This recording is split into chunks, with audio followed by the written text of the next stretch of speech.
السلام علیکم ورحمۃ اللہ وبرکاتہ۔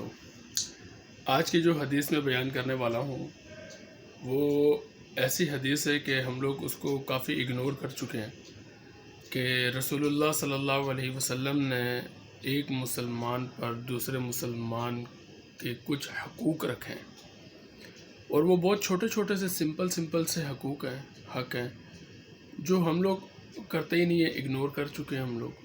تو میں آپ لوگوں کو بتاتا ہوں وہ کیا ہے۔ اگر آپ لوگوں کو یہ اچھا لگے تو پلیز آپ اسے اپنے دوستوں کو، اپنے گھر والوں کے ساتھ شیئر کر دیجیے گا، تاکہ انہیں یہ اندازہ ہو اس چیز کا کہ ہم لوگ کتنی چھوٹی چھوٹی سی جو چیزیں وہ ہم لوگ اگنور کر کے بیٹھے ہیں۔ قال رسول اللہ صلی اللہ علیہ وسلم: حق المسلم علی المسلم رد السلام وعیادۃ المریض واتباع الجنائز وإجابۃ الدعوۃ وتشمیت العاطس۔ رسول اللہ صلی اللہ علیہ وسلم نے ارشاد فرمایا کہ مسلمان کے مسلمان پر 5 حق ہیں۔ نمبر 1، سلام کا جواب دینا۔ نمبر 2، مریض کی عیادت کرنا۔ نمبر 3، جنازے میں شریک ہونا۔ نمبر 4، کسی کی دعوت کو قبول کرنا۔ نمبر 5، چھینک کا جواب دینا۔ اب کتنے لوگ ایسے ہیں کہ سلام سنتے ہیں، دل میں جواب دے دیا۔ بھائی دل میں جواب نہ دیں، آپ بآواز بلند جواب دیں جیسے اس نے سلام کیا۔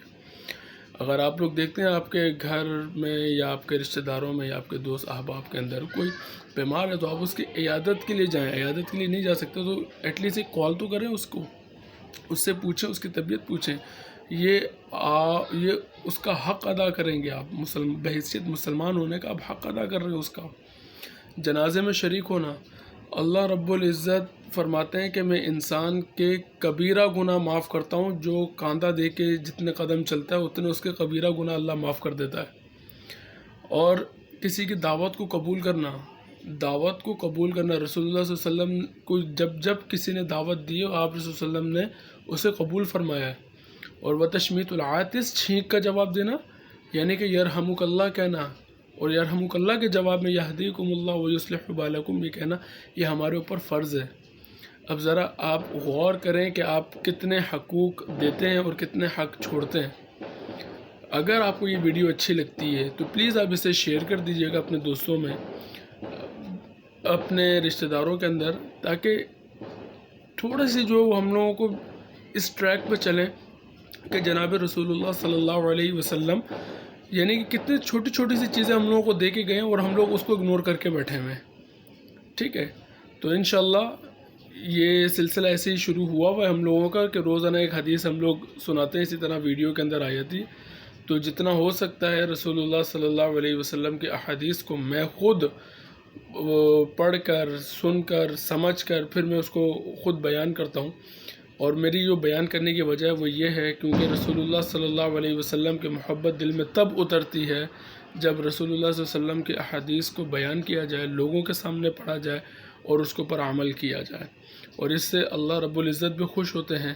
وہ اس وجہ سے خوش ہوتے ہیں کیونکہ اللہ رب العزت دیکھتے ہیں کہ یہ بندہ ایفرٹ مار رہا ہے کہ میرے حبیب کی چیزوں کو، میرے حبیب کی احادیث کو، سنت کو لوگوں کو بتا رہا ہے۔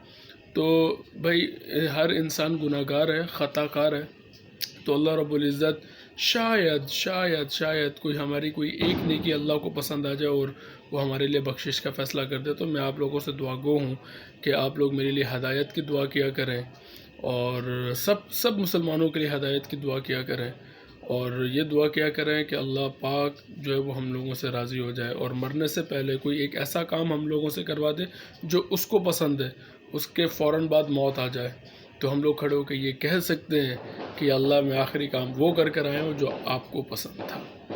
شکریہ، جزاک اللہ۔